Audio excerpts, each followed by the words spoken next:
All things are possible if you believe. Well, you know, I studied for a long time. I started to study this book, Think and Grow Rich. And he talks about belief in here. He says, you're not ready for what you want until you believe you can get it.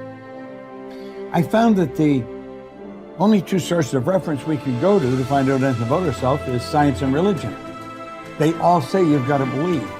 So I kept figuring out, how do you believe? How do you change a belief? Interesting subject, because I'm going to tell you something. Your results are nothing but the manifestation of your belief system. Well, our belief system, now listen carefully, is based upon our evaluation of something. And frequently when we reevaluate a situation, our belief about that situation will change. Seeing yourself make a decision at that point to be resilient, to keep at it, to see the charge come back on your face, to see yourself working through the struggle is the most important visualization you can do. What would you say to yourself when it sucks? Not just see yourself validated. It's about, look, the real truth of achieving any dream is that struggle, that effort, that push. Every time that you have fallen on your face, or you've tried something and failed, or you've gone out and thought you found the love of your life, and then your heart's broken, and then you pick yourself up again, and then you dust yourself. You're building confidence the entire time, because confidence is not built on the high days. Confidence is built on the low ones. Confidence is built when you are struggling. Because when you see yourself go for something and fall, when you see yourself try and get knocked down, when you see yourself stand back up after getting abused or traumatized or discriminated against and moving ahead, you are building this reserve within yourself where you know you can rely on yourself, you know you can face hard things and you can keep moving forward. You know you have your own back. So it's in there. Your life has been helping you build it. Now you gotta just dig in and tap into it and use it to shut that critic up in your head. If you fall down 100 times in a day, what does it matter? For a committed man, there is no such thing as failure. If you fall down 100 times, 100 lessons to be learned. If you commit yourself like this to creating what you really care for, now your mind gets organized. Once your mind gets organized, the way you think is the way you feel, your emotion will get organized. Once your thought and emotion is organized, your energies will get organized in the same direction. Once your thought, emotion and energies are organized, your very body will get organized. Once all these four are organized in one direction, your ability to create and manifest what you want is phenomenal. When we say a joyful world, that means everything that you want has happened. Aristotle wrote in his famous Nicomachean Ethics that the common aim of mankind is to be happy. However, each person defines happiness. One thing we know is that the more confident and the better we feel about ourselves, the happier we are and the more effective we seem to be in everything we do. Self-confidence, however, is really a state of mind based on your belief systems. Belief or faith enables you to act boldly in the face of uncertainty. Confidence enables you to face changes and difficulties and unexpected setbacks with calmness and clarity, and allows you to respond more effectively under any circumstances. The law of belief, an important corollary of the law of cause and effect, says that your beliefs become your realities. You do not believe what you see, but you see what you believe. William James of Harvard said that belief creates the actual fact. In the Bible it says, according to your belief, it is done unto you. If you believe strongly enough and confidently enough, your outer world will tend to conform to a pattern consistent with these beliefs. In fact, your world today is largely an outpicturing of your innermost beliefs and convictions. You behave on the outside based on your beliefs on the inside. You see the world around you based on your beliefs about reality. Regardless of whether they are correct, how can you determine your true beliefs? Simple. You can tell what you really believe by observing what you do and what you don't do. You can tell what you believe by listening to your opinions, your conversations, and by noting your decisions.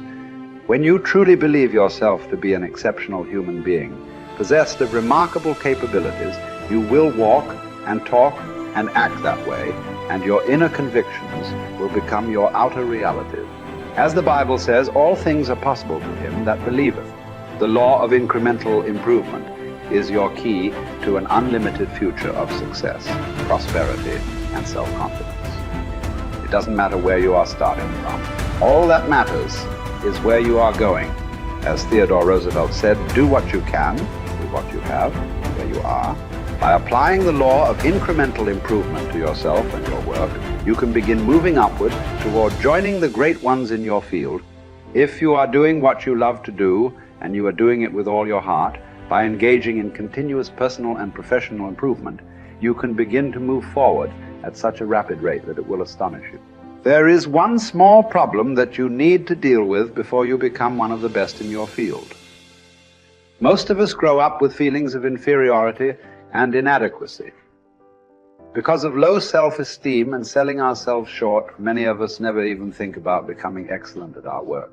It never even occurs to us that we have the ability to learn anything we need to learn, to be able to do an outstanding job at anything we put our minds to.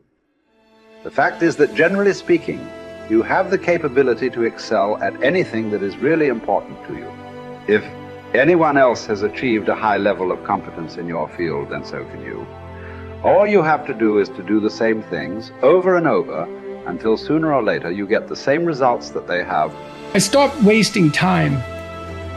That helped a lot. I stopped drinking. I stopped going to bars. I really didn't spend a lot of time with my friends when I had young kids in particular. I had friends and I saw them, with some degree of regularity, but where I cut corners was more with social life outside my family. So I spent a lot of time with my wife, and I spent a lot of time with my kids, and I spent a lot of time on my career. And so you have to make choices.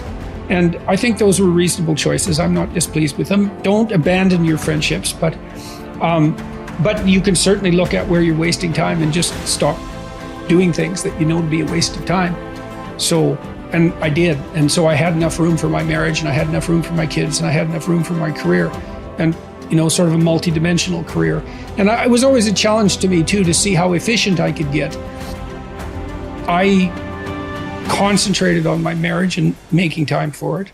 I concentrated on spending time with my kids consciously, and I concentrated on developing my career. Those were the three elements of my life. And I had some time left over for creative pursuits and for friends, but most of it was a matter of getting rid of time wastes of any sort, and I just pushed that out of my life, day after day until I wasn't wasting any time, or virtually no time. And, I've asked my undergraduates frequently how much time they waste per day, and general estimates are like 6 to 8 hours of time they regard themselves as wasting.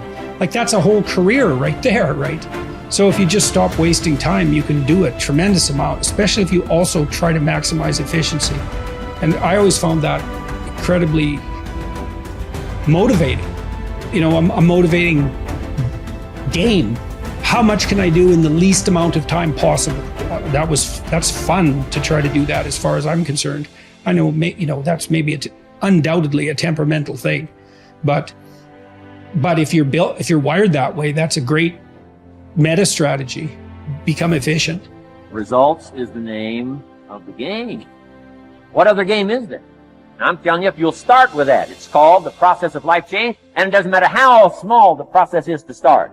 One discipline starts it, and then one discipline feeds another, and the first thing you know, you've got this whole cycle in an upward positive motion. And it's called life change. It's called income change. It's called health change. Relationship with your family change. Equities unprecedented that you can have in numbers that will stagger the imagination if you do not curse what's available and start amending what's possible to get the results that you want. I don't think I could put it in any better.